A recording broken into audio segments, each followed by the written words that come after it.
vengeance!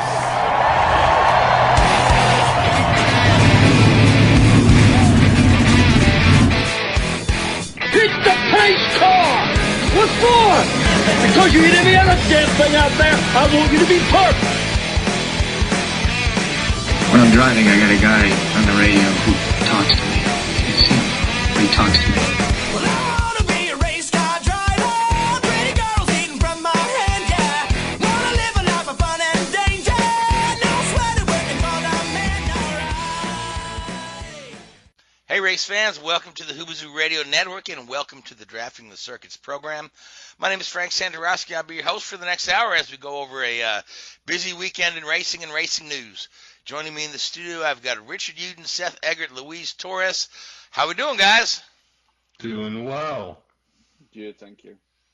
Doing a bit better than Bill O'Brien. Okay, all right. So you always you can't just say I'm doing well. So anyway, I have a couple of times when I turn when I turn a new year.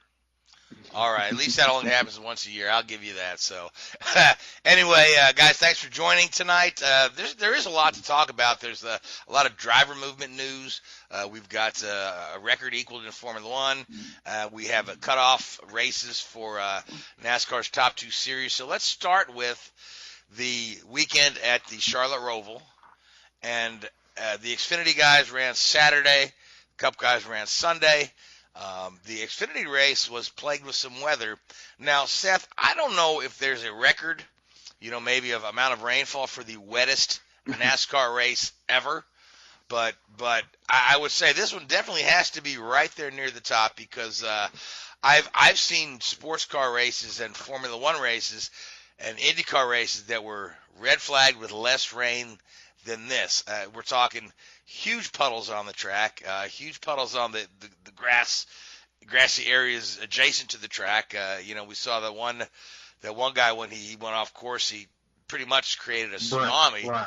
But yeah, he created a tsunami with. So it was very wet. There were some crashes. I think for the most part, though, overall, I think some of those guys did an excellent job in the rain. And there are all kind of other issues. Guys had windshield wipers failing and whatnot. But at the end of the day, it was road course ringer A.J. Allmendinger there at the front of the field who survived the chaos. So, Seth, let's start by talking about the Xfinity race, and then we'll move on to the Cup race where the rain let up for a bit.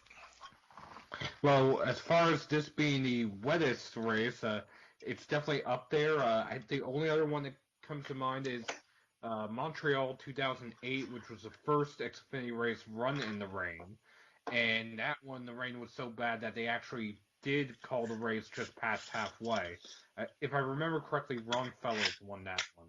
But back to the one this past weekend, it was a show, I'll say that much. Whether you liked it or not, personally, I'd rather have raced in the rain like how they did versus delaying it because the next dry day or just relatively damp day, other than Sunday for the Cup Series, was today. And they have to be in Kansas on Saturday. So the turnaround time, I don't know if that would have worked to be able to keep the playoffs as is for the Xfinity Series. Right. Now, rain in Montreal or rain at Road America or rain at Mid-Ohio is one thing, right? But at the Charlotte Roval, which is, it's classified as a road course, they still are racing on, the bank section of the NASCAR Oval for a good bit of that track there. So and that's something that's kind of, other than seeing like the sports cars at Daytona, in the rain, it's definitely unprecedented for the NASCAR guys to be racing on the banks in those wet conditions, is it not? Yes and no. ARCA did it at Daytona on the Daytona Road Course about 2 months ago. Xfinity, this is their first time doing it. Believe it or not, for the Cup Series, they actually did it once before. There's old newsreel footage from the 1966 Daytona 500. In that race, the final about 10 to 15 laps was in the rain, under green, until they finally called it with 2 to go. Back then, the tires were still treaded, so it wasn't exactly rain or wet tires versus slick tires. It was just something that they were able to do back then that hasn't been done in the modern era, at least until this past weekend. Certainly so. Yeah, I mean, I don't think sorry, I just wanted. I don't think the problem necessarily with racing on an oval in the rain is grip. You know, they can create tires which would grip, but I think one of the big problems you've got is you know, when it rains and you're racing in there and you kick up a lot of spray. The problem is an oval, the spray doesn't go anywhere. It just collects back where it, you know, basically where it took off from, and you know, vision then becomes the biggest issue. At least, you know, when you have it on a bit of a you know, a road course, it does dissipate a little bit more around the track rather than just pull and fall back in on itself. Now, at least for the Xfinity series, there were some drivers, like you said, that had windshield wiper issues. The 3 drivers that had windshield wiper issues, or the 3 main drivers, were all of the Colleague racing cars: AJ Allmendinger, Ross Chastain, and Justin Haley. The only other one who actually did have issues with his windshield wiper was CJ McLaughlin, but he also had a bunch of other mechanical issues, so I think that might all be related to one central thing on his car. That being said, there were other drivers that had issues with their defoggers as well. Ryan Vargas, his defogger failed. I think the same thing happened to Myatt Snyder, Josh Bilicki, Jeffrey Earnhardt, Cody Ware. I know for a fact it happened with Greg Galding because it also affected his radio, and he never served a penalty because of that, so NASCAR stopped scoring him on lap 60. Interesting.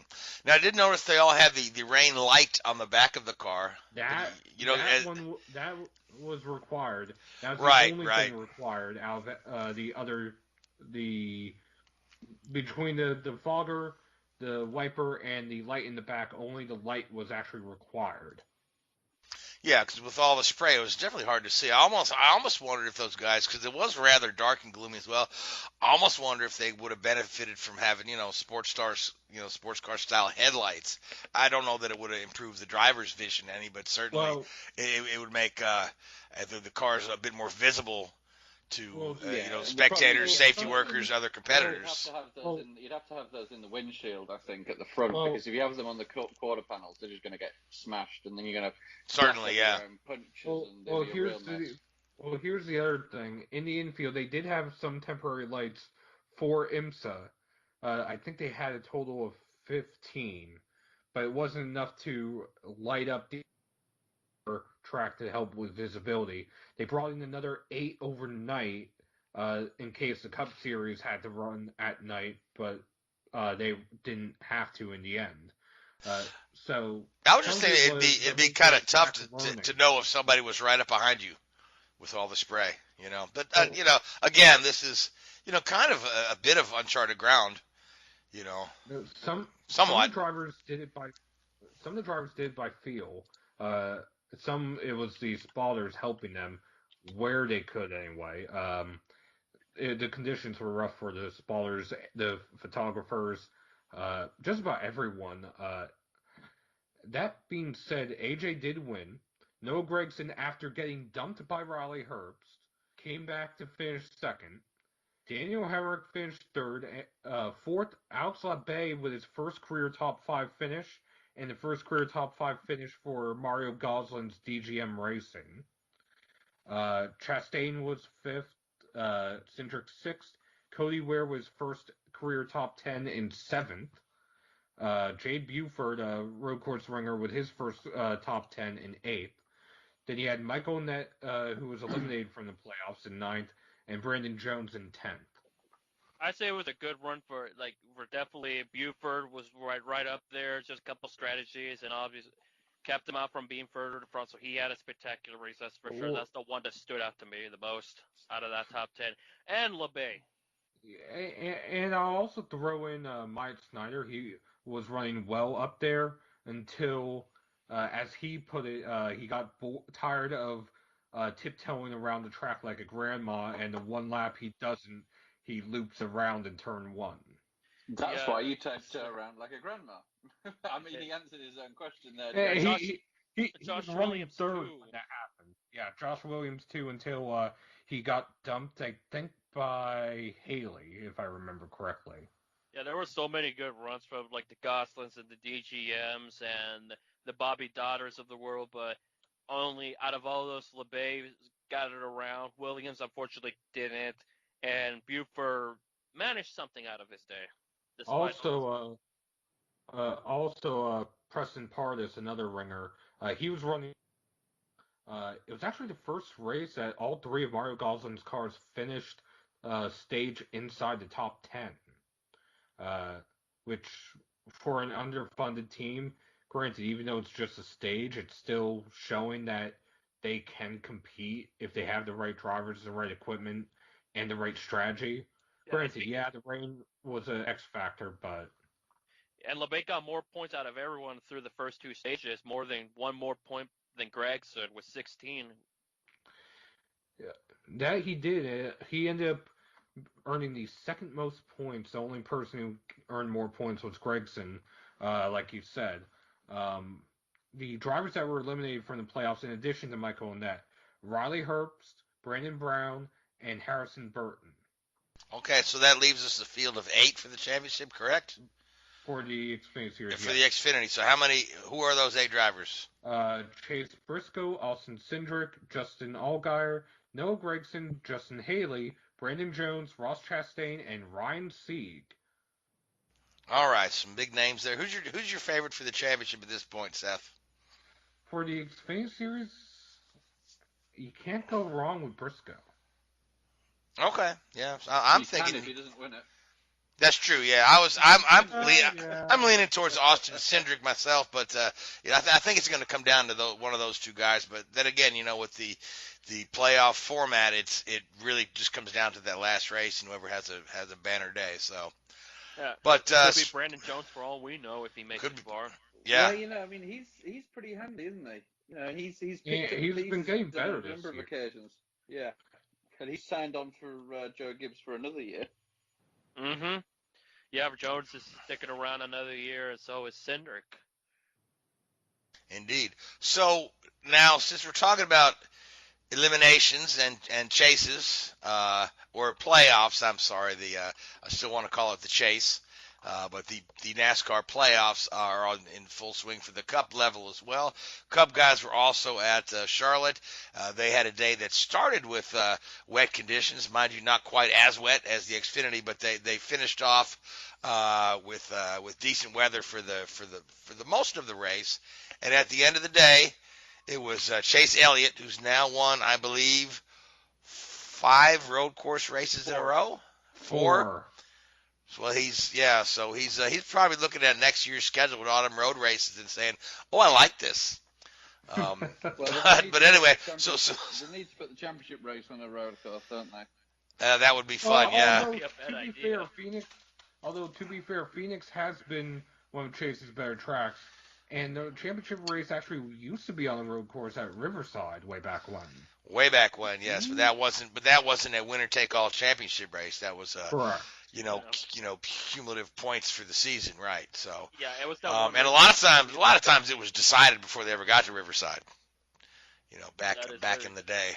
That is very true. All right, so let's talk about the Cup race. Of course, the big news is about who was eliminated, and that would be Kyle Busch, the current Cup champion, is winless still and now eliminated. And he actually led a few laps there at Charlotte. He didn't have a bad day. I believe he finished 5th or 6th, but it was too little too late, and he's on the outside looking in, which means he'll probably win 3 races coming up. It wasn't even 5th or 6th. He finished 30th out of that whole ordeal. He ran out fuel with 2 or 3 to go. Okay, well he was running in the top 5 in the late stages. Yeah, he did a pit strategy, but Eric Jones, who's going to leave Joe Gibbs, kind of debunked all that opportunity for Busch to get that elusive first win of the season. Although Jones did play a pretty decent defense on one of those last restarts, he slid out in front of Chase and practically parked himself in front of Chase for the good portion of 2 laps or so, allowing Kyle to get a little bit of a lead over Alex Bowman and Chase Elliott. But Elliott's road course skills just was too much for everybody.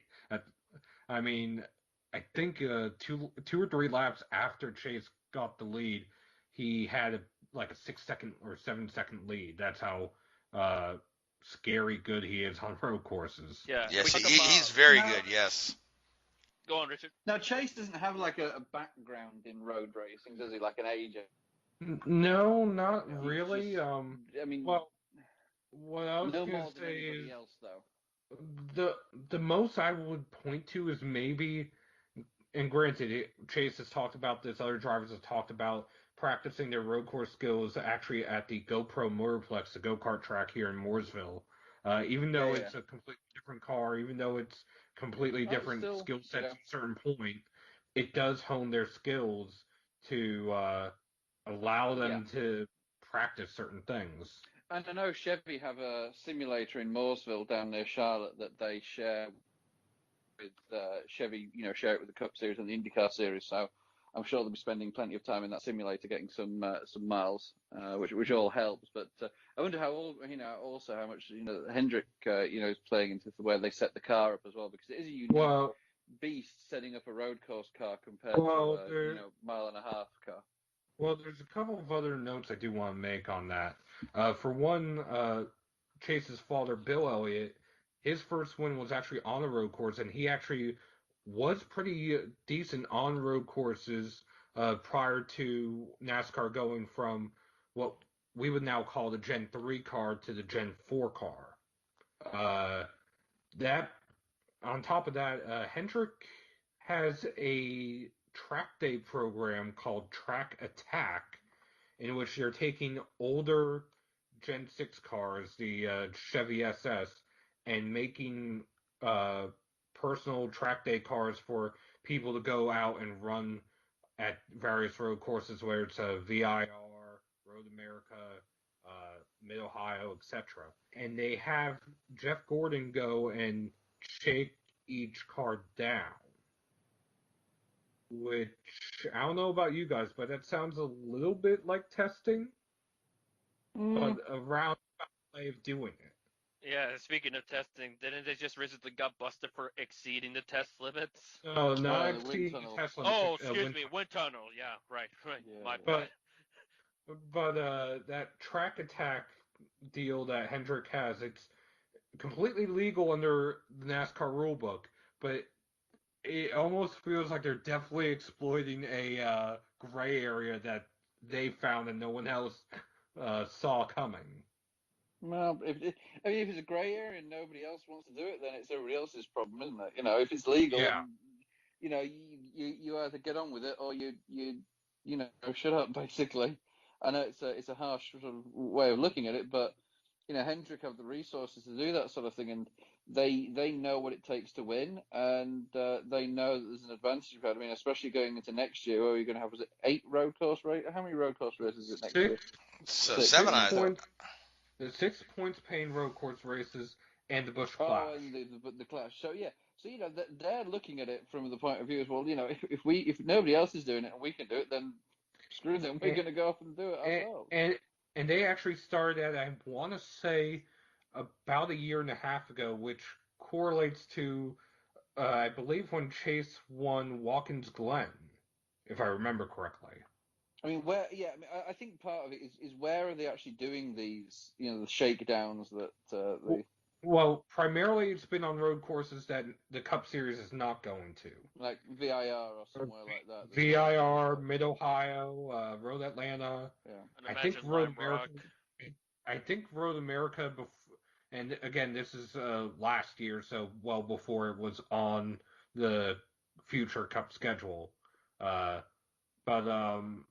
it is an interesting idea. I'll have to find the photos of it, but one of them actually crashed at VIR and rolled, so you can get a good picture of what they're doing to the underside of these cars. I think you said you get a good discount on one. Well, yeah, slightly damaged. Jeff testing that was the after it was turned over to the new owner.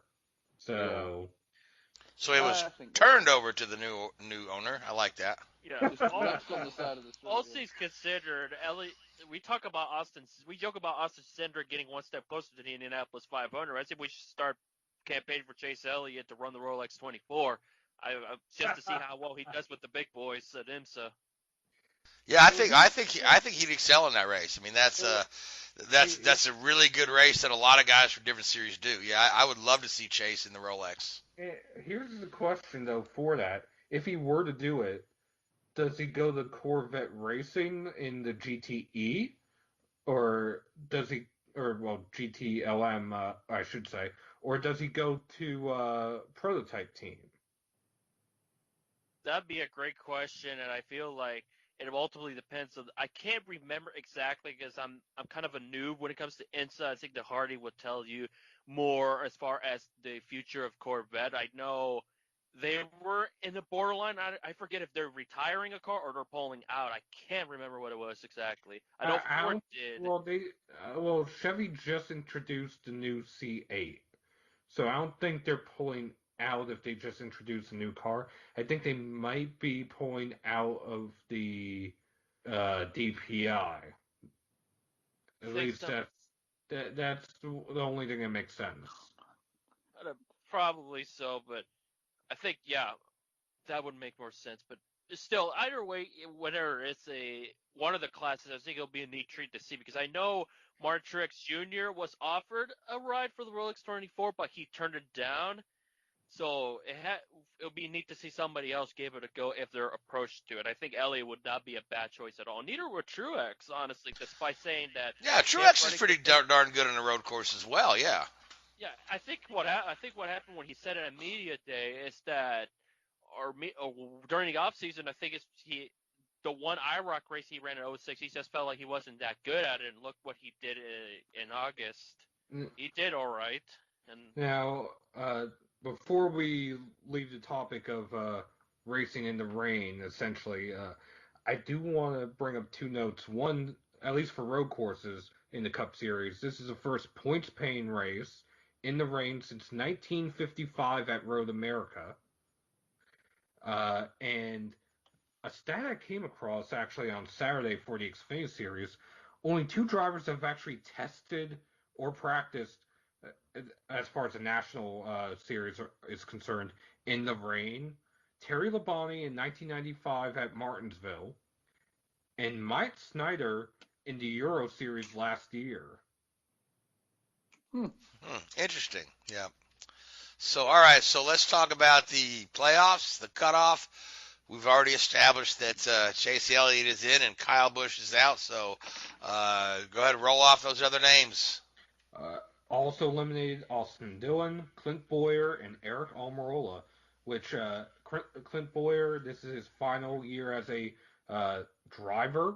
He will be moving to the booth with Jeff Gordon and Mike Joy on Fox starting next year. We'll talk about that a little bit more in a little bit.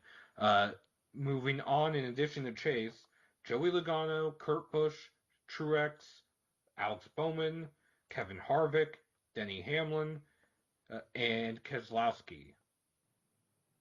All right, so we're set with our field of 8, headed on to the next round where we'll eliminate 4 more people before the championship finale at Phoenix here in about a month.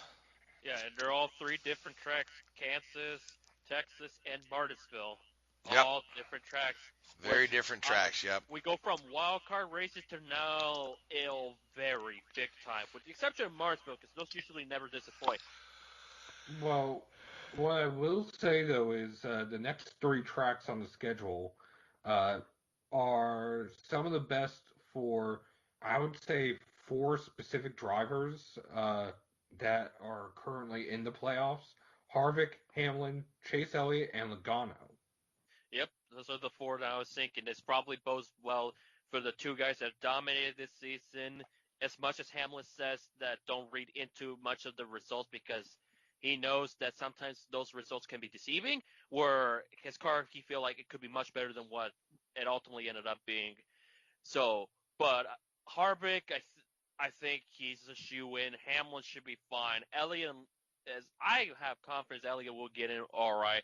It's that fourth and final spot that is that's up in the air. But yeah, I'm liking Logano's chances on that one as well. Yeah, that fourth spot's going to be hard fought because you got some really good racers there in this group of 8. So these are going to be some really exciting races to watch where nobody can afford to make a mistake and get behind right off the bat. So, all right. So with that being said, let's talk about the driver movement news. You already had mentioned that Clint Boyer will be leaving his seat. Who is the candidate for that seat? From everything that talk in the garage, etc., the leading candidate for that is Chase Briscoe, which he's excelled in the Xfinity Series this year. I believe he has 8 wins, which he jokingly said earlier in the year he needed to get 8 wins in order to move up to the Cup Series next year. I just can't see it being anybody else at this point. Would have been 9 had he not spun it with 2 to go in the wets. Another one I've heard is Kyle Larson. Yeah, I was going to say Kyle Larson. People have been trying to put him in a steward car since the day he was initially suspended. So. Well, I've heard Larson at Hendrick in the car formerly number 88. Yeah, it's because Bowman is going now to the 48 this coming season in 2021. Yeah. Now in moving from the to the 88 to the 48, is he taking his entire crew with him? Are they just sticking a different number on that car, or is he? They're essentially sticking a different number on the car because if you go to Hendrick Motorsports, you have the 924 shop and the 4888 shop. So it's literally the same shop.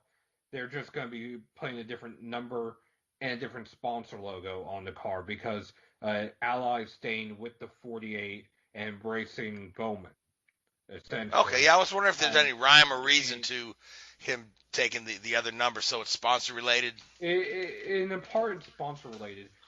So my guess is that whoever they've got lined up to fill that seat, Ally doesn't want to be associated with them, so that would make you think it's somebody who has a little bit of a controversial history, a la Kyle Larson. Yeah, Ally is going with Bowman. Which brings me to another point. William Byron doesn't have a full season sponsorship. He didn't even before this season. There was 2 races that were scheduled to be Hendrick Auto Guard. Well, Hertz, after they filed for bankruptcy, pulled out of their sponsorship agreement. So now he has 6 unsponsored races. Bowman, when he re-upped, they also announced an additional sponsor. I forget what it was. But between Exalta, Lumar, and that sponsor, Bowman had 6 races of sponsorship. I think you're thinking about Cincinnati.com. Yeah, that's what I'm thinking of. So, just moving those 6 races over to Byron, then he has a full season. And again, that would also assume whoever is moving into the 88 or whatever number it's going to be might have a history of some sort that he has apologized for. And just about everyone, including Bubba Wallace, and I believe even Willie T. Ribbs had said that Larson has learned his lesson and deserves another shot, which, if Willie T. Ribbs is saying that... Yeah, if Willie T. Ribbs, because we already know how he feels about Kyle Larson when we had Willie T. on the show last year. So if Willie T. forgives him, then that's fine with me. Put the kid back in a car. So now there's another announcement with involving Daniel Suarez. That involves him going to another Cup team for the 4th consecutive year in a row with Justin Marks' Trackhouse number 99 Chevrolet. So it's a brand new team, and I believe they got the charter from Germain Racing. No, they got no. the- Germain where- Racing's charter went to Michael Jordan. Michael Jordan, Hamlin, Right, and right, Bubba Wallace. right. they- I've been out of the loop mentally for the past couple of weeks, here. so I'm trying to catch up. I can help with this one. Daniel Suarez and Justin Marks, they're getting their charter from Spire Motorsports, which somehow Right. got a third charter from somewhere that no one can figure out. What is Yeah. it exactly they're getting from Germain that I'm mixing up? The shop The or the cars? facility. The shop and the alliance. Okay, that's where And it they're, was. Yeah, taking the over. alliance. They're taking over the spot that Germain had, essentially. Gotcha. My bad. And it's Team Trackhouse Racing or something along those lines. Dan Suarez is bringing his longtime sponsors with him, which I believe it was once called Arrows. It's now called ComScope, if I remember correctly. And on top of that, Justin Marks is bringing several of his partners along, which I'm assuming, since he co-owns the GoPro Motorplex, that GoPro is going to be one of those partners. Plus, Justin Marks has a lot of connections in the outdoor and extreme sports world as a mountain climber when he's not racing. Yep. So I wouldn't be surprised if there's companies that we don't know that might be new to NASCAR that come in. Yeah, I'd imagine. Certainly, yeah. So you some say outdoor beer as well. he's doing mountain climbing in addition to racing a car. Yeah. So all he has left is bullfighting, and then that's the Hemingway That's quote, pretty right? much it. When I talked to Justin at Sonoma in 2018, like he was talking about all that stuff. Yeah, if I remember correctly, during the 17-18 off-season, Justin Marks climbed Mount Kilimanjaro. And I think between the 18 and 19 off-season, he climbed K2, which is the second highest mountain in the world. And I think he was supposed to climb Everest this year, but COVID happened. Yeah, COVID ruined a lot of people's plans this year. Maybe you could do Pikes Peak and kill two birds with one stone, you know. I was gonna say, maybe if he spent his off time karting, he'd be winning races like Chase Elliott. Well, this is the thing. Marks may have still climbed it even before, the shutdown and all that happened. I honestly don't know. Last time I checked, he still had plans to do it, but I think it was postponed a week or two, so I don't know if he ever actually got to do it or not. Yeah, that'd be interesting to find out. So, let's move forward. So we're off to Kansas next. Yes. Right. Anybody want to pick a winner for Kansas? Like I'll say Kevin Harvick. I'm gonna go with Bowman on this one, and a little surprise in there. I think this debutante Haley Deegan will finish. I'll give her 17th in her truck race. That's a little bonus pick. Okay. Seth? I'll go with Chase Elliott for the Cup race. He and Hendrick in general have been on a roll, at least in recent weeks, and it seems like they're just starting to get up to form at the right time of the year for both him and Bowman to possibly make a charge at the round of 4. All right, sounds good. Now, Richard, who do you like for this? Nobody's picked my pick yet, which is great. For a change, Kozlowski. All right, Keselowski keeps, win for him will just, be that final 4th spot there. Yeah, that's the thing about this format. If you get somebody there in the bottom half of that top 8 right there, jump up and win the race, and that's the spot. Every race win is a spot.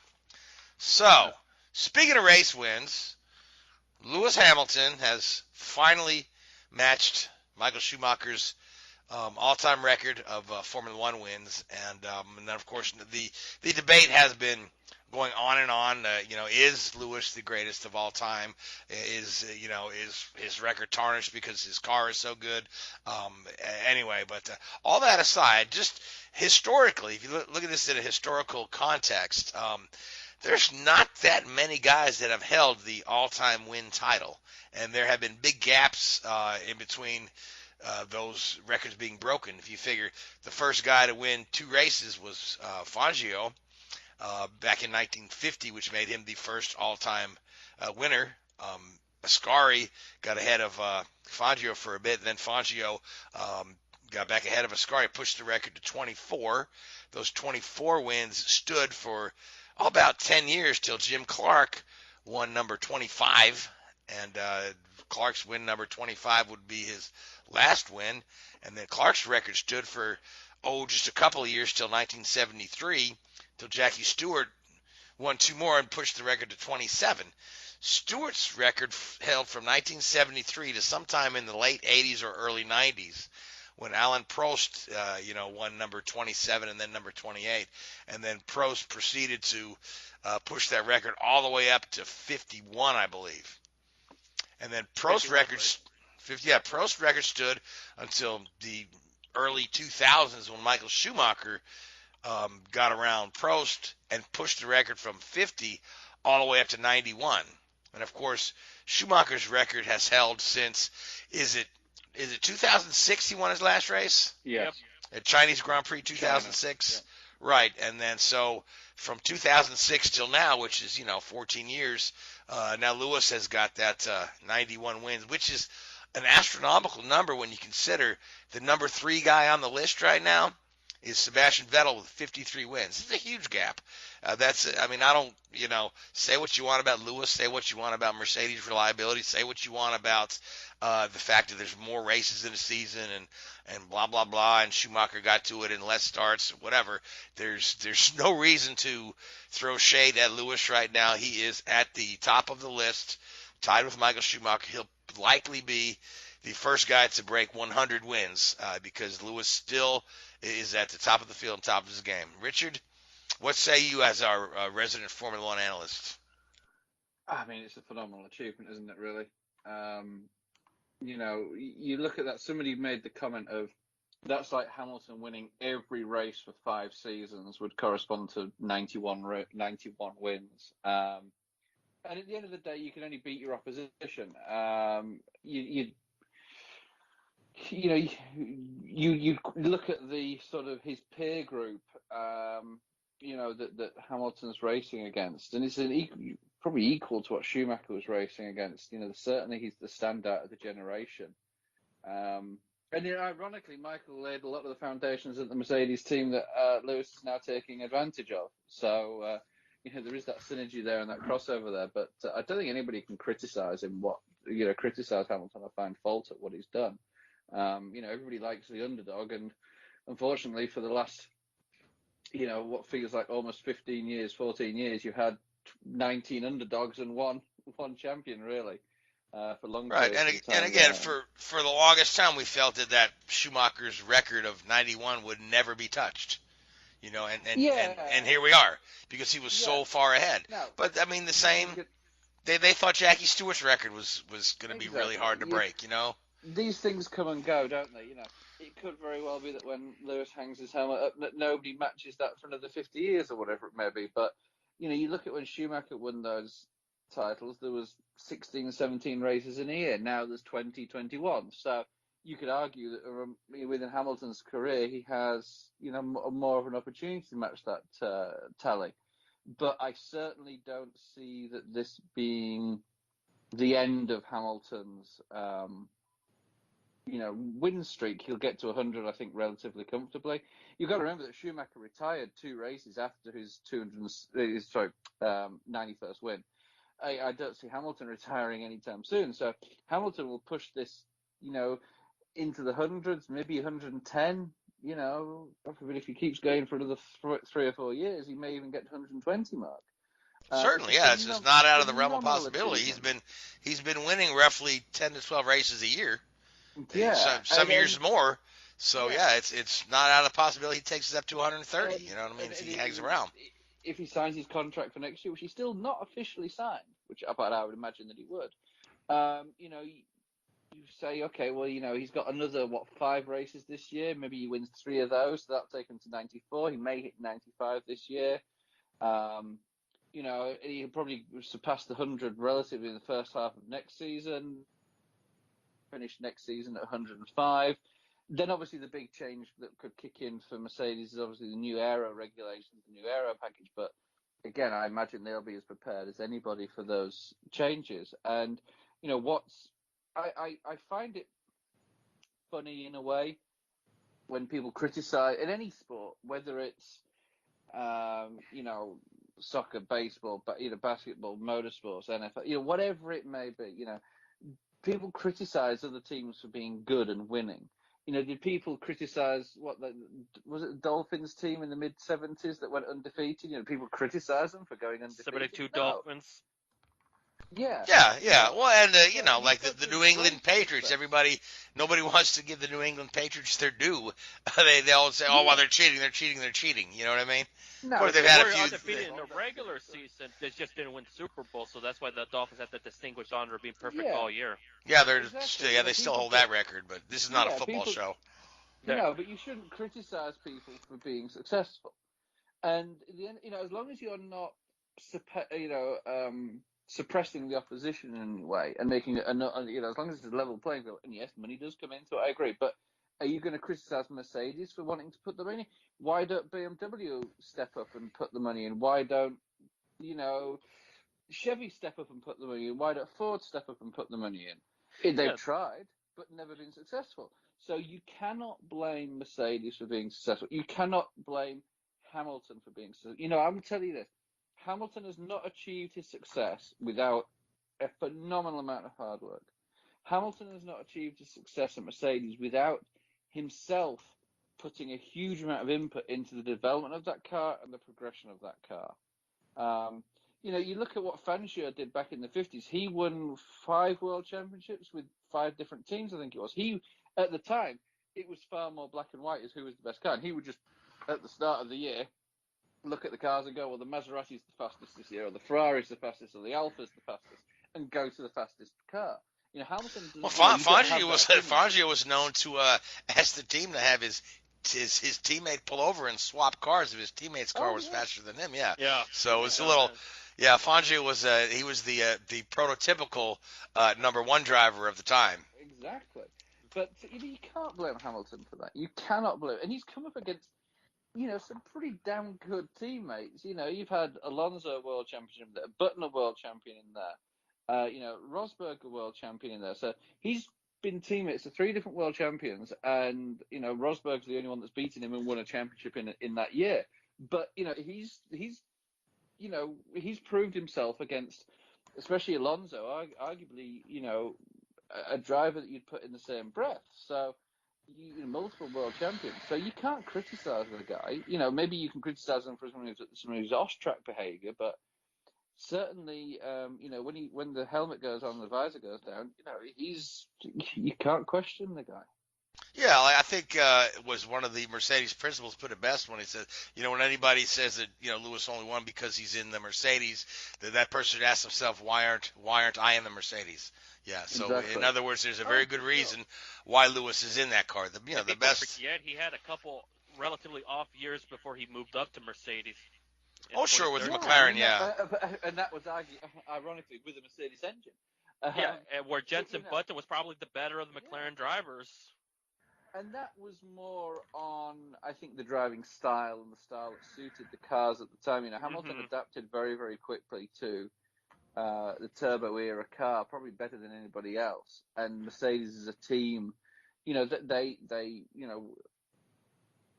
when Niki Lauda was there, it was Niki that got Lewis really to drive. There's that Singapore Grand Prix when Hamilton was fighting for the championship, and I think he had an engine failure or a gearbox failure at Singapore, and he was walking back to the garage, and Niki Lauda stopped him on the way back to the McLaren garage and said, "Hey, Lewis, we need to have a chat," and pretty much there and then he signed for Mercedes.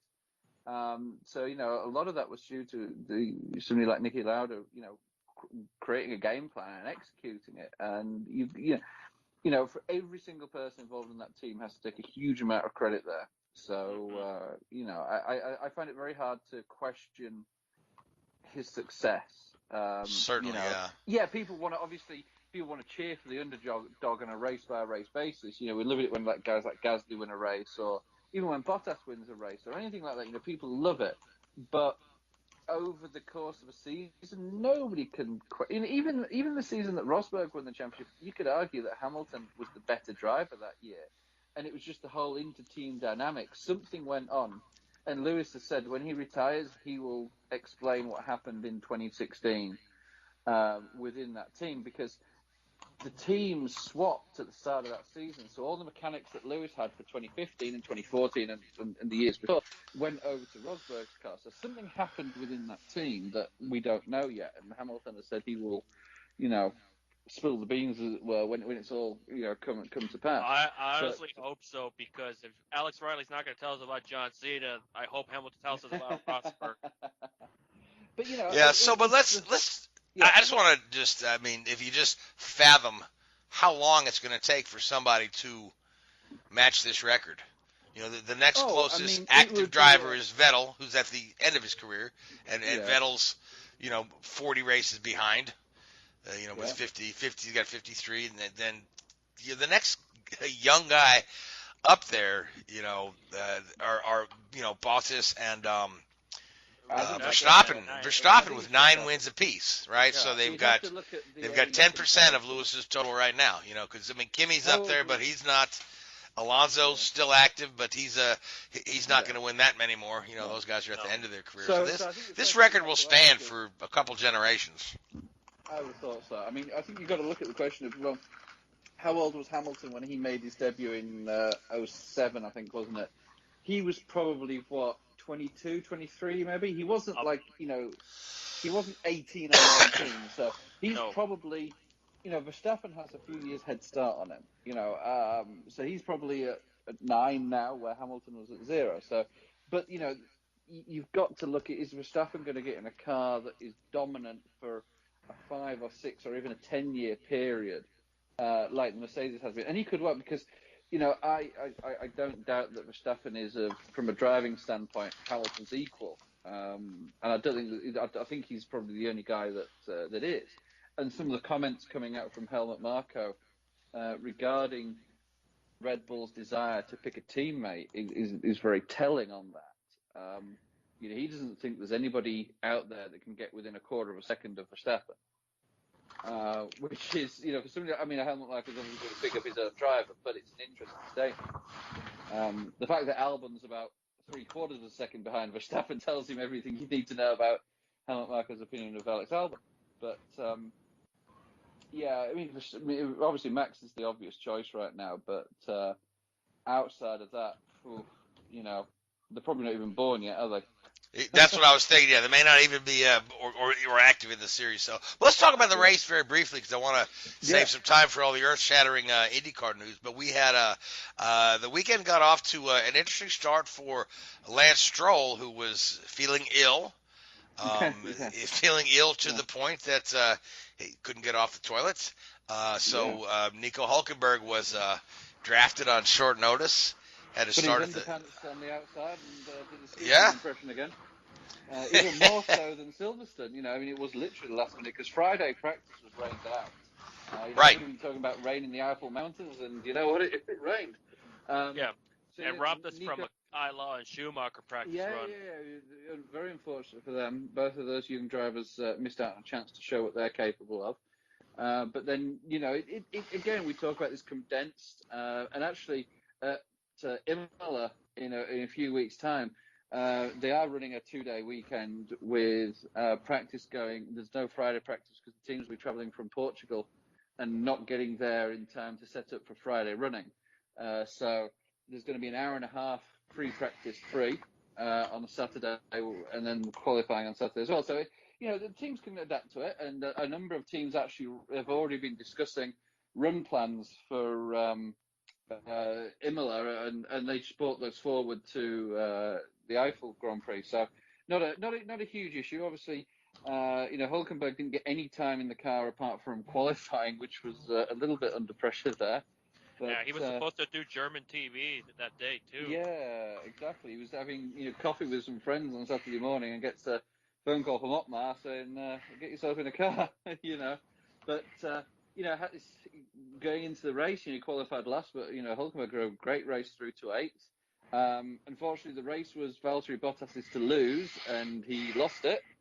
An unusual mistake there, locking up and allowing Hamilton to pass, and then through the pit stop cycles, that sort of held station. But then Valtteri had I think it was an ERS issue, and he lost the energy regeneration capability of his car. Now, whether it was the MGU that wasn't being able to generate electricity to charge the battery, or it was the battery that failed, I'm not sure. But he had to retire, which was basically gifted Hamilton the win. And there was a little scare at the end for him when Lando Norris had a retirement, which brought out the safety car. But Hamilton just held off and coasted to victory. Really, it was once he'd dispatched Bottas, it was pretty uneventful for him.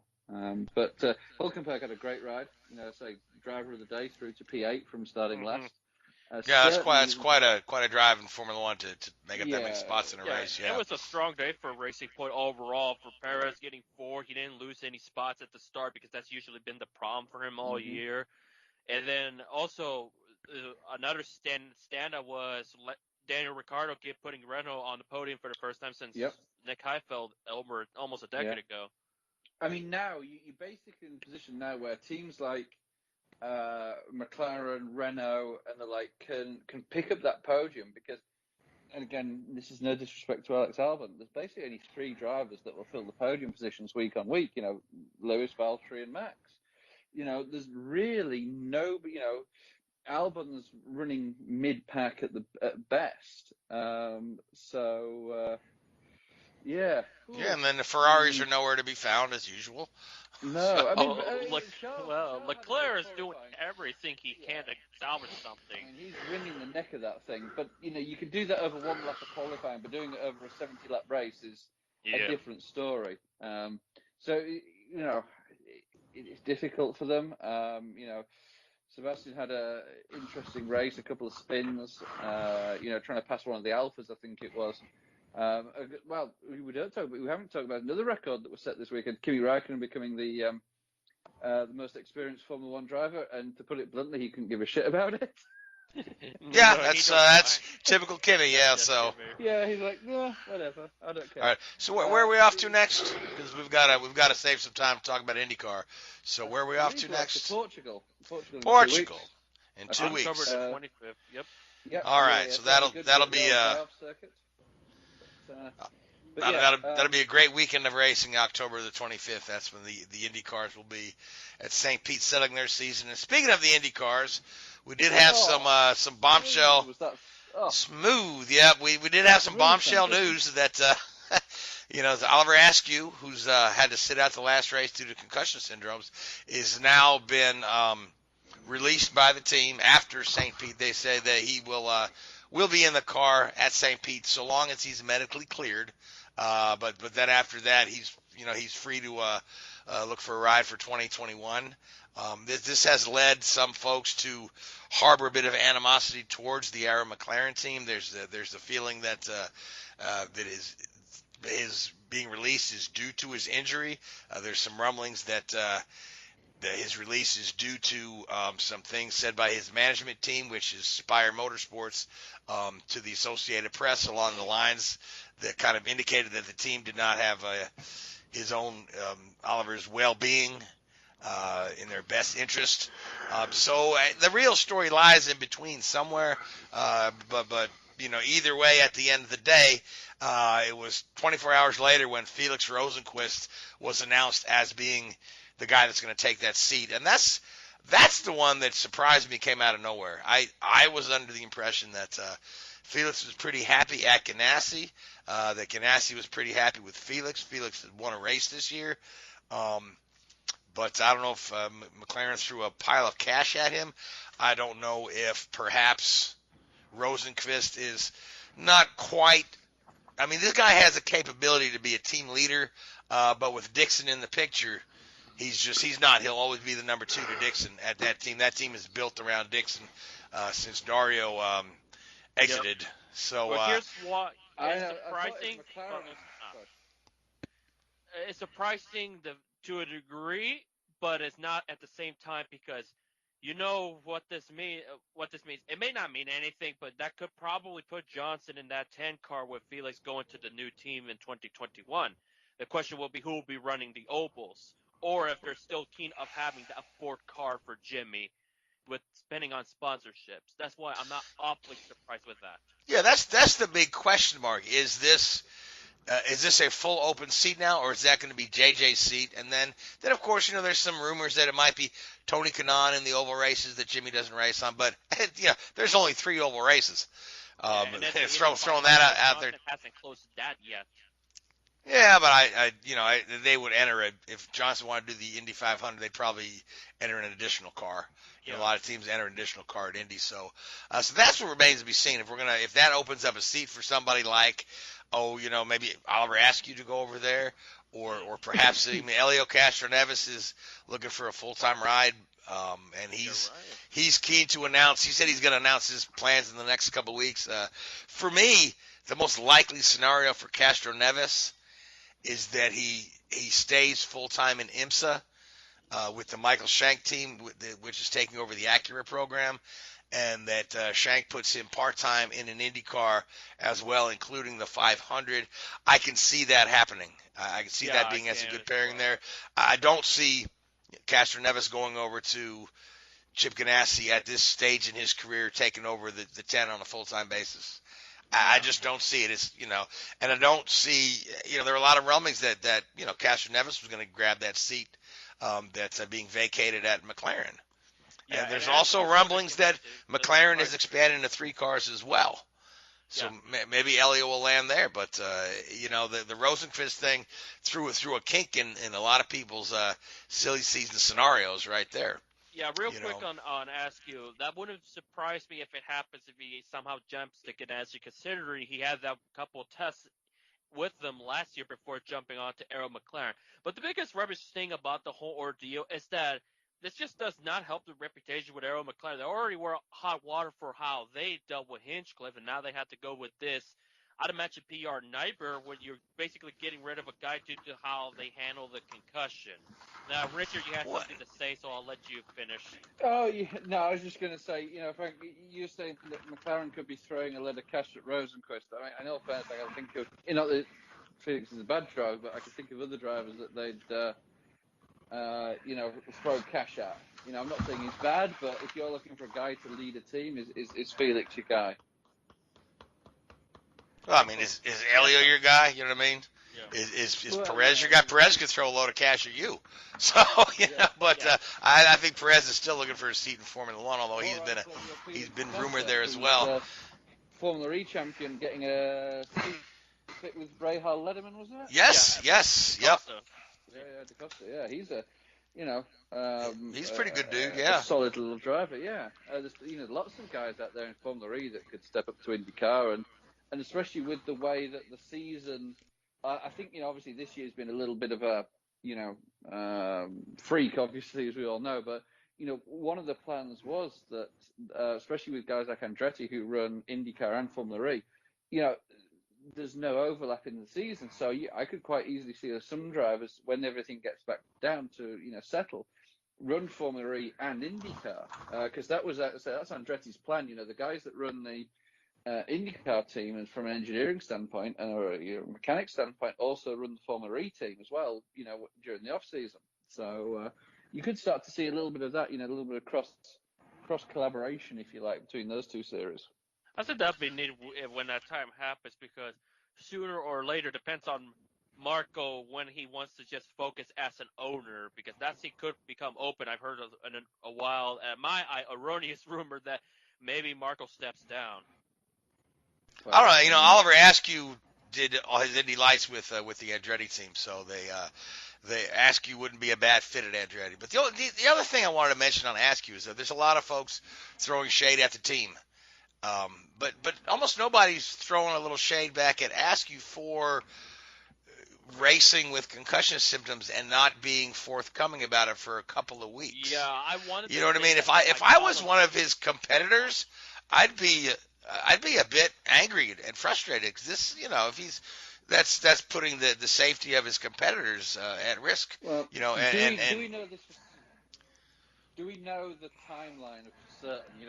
Was it that he just didn't say anything, or was it that the team encouraged him not to say anything, or was he put, external pressure put on him not to say anything? Do we know for definite that? Well, that's he the double vision and headaches and all these things, and Yeah. he just didn't tell anybody. Well, the implication from Jeff Dickerson, who's his manager, in the AP interview is that he was afraid he would be replaced if he did come forward with his symptoms.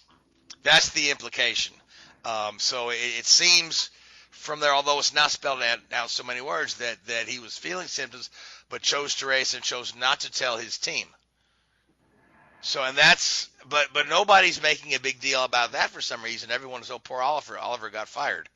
So, but again, the real story lies somewhere in between the lines. It does. Well, but, I think I would turn around and say I think NASCAR has blame NASCAR. Everybody else has. IndyCar has to have a certain amount of culpability here, because at the end of the day, whenever a driver comes back from a broken leg, for example, they have to make sure they can do the extraction test, they can get out of the car quicker, and all these things. The Jimmy Blight test. Yeah, but when somebody has these cars now have sensors all over the place, so they'll know how big the impact is.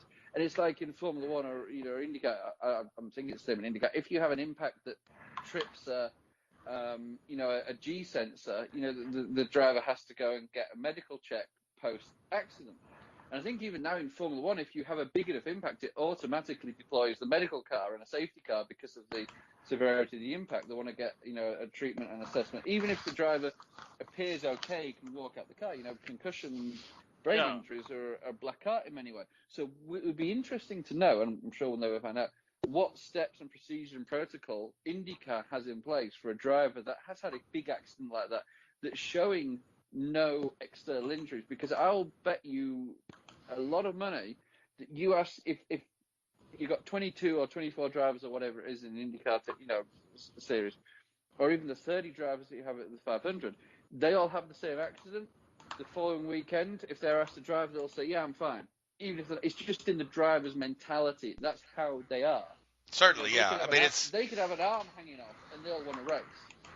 It's no different than a football player wanting to get back on the field with just Exactly. tape up my wrist, tape up my ankle, let me get back in the game. So but anyway, what do they do to test the driver? Do they do cognitive tests? Do they do post-concussion?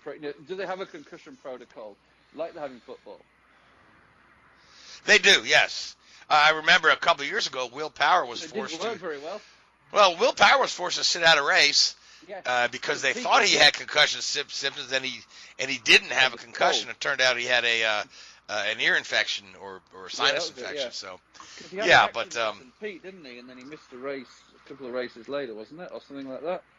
Or missed the race at St. Pete. Yeah, because he was suffering from wasn't a concussion at all. So anyway, we are overtime now. So with that being said, I'll say thanks to the Hoobazoo Radio Network, and thank you iHeartRadio, Spreaker, Google Podcasts. Thank you to you folks that listen to us, and thank you Richard, Seth, and Louise.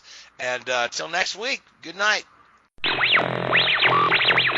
WHOOBAZOO, that's Hoobazoo.com. Enter website, enter website, enter website, enter website.